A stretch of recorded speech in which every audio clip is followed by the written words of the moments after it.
संविधान के ज्ञाता है। संविधान में एक चीज़ लिखी है, भारत संप्रभु है, यानी कि किसी के अधिकार क्षेत्र में कोई काम नहीं करता है।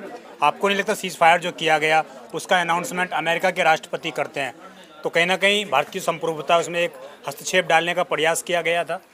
हमारी भारत सरकार ने कहीं भी नहीं कहा कि हमने ये जो सीज फायर किया है वो अमेरिका के राष्ट्रपति के कहने पे किया है। हमारी भारत सरकार का स्टैंड पहले ही दिन से ये है कि पाकिस्तान के अधिकारियों की तरफ से आग्रह आया था कि सीज फायर कर लिया जाए और उनके आग्रह पर ही किया गया है। भारत ने डायरेक्ट फिर इसका विरोध क्यों नहीं किया कि भाई हम इस निर्णय के लिए? ये विदेश नीति का पार्ट है। हमें नहीं लगता कि विश्व के किसी भी राष्ट्राध्यक्ष के द्वारा की गई किसी भी टिप्पणी का भारत सरकार विरोध करे, ये जरूरी नहीं है। तो इसलिए भारत सरकार ने उसका कोई विरोध नहीं किया। लेकिन भारत सरकार ने अपने किसी भी वक्तव्य में ये नहीं कहा है कि हमने किसी भी तीसरे देश की मध्यस्थता के आधार पे या उसके इंटरवेंशन के आधार पे ये युद्ध विराम किया है। और भारत सरकार ने अपने सारे वक्तव्यों में हमेशा ही ये कहा है कि भारत का द्विपक्षीय मामला है और हम किसी भी तीसरे का दखल स्वीकार नहीं करेंगे। भारत एक संप्रभु देश है, भारत एक अखंड देश है और भारत अपने फैसले लेने में सक्षम है। कोई आज से नहीं है, हमारी संस्कृति 5000 वर्ष पुरानी है। पहले दिन से हम सक्षम हैं और हमें किसी भी मामले में किसी भी तीसरे देश का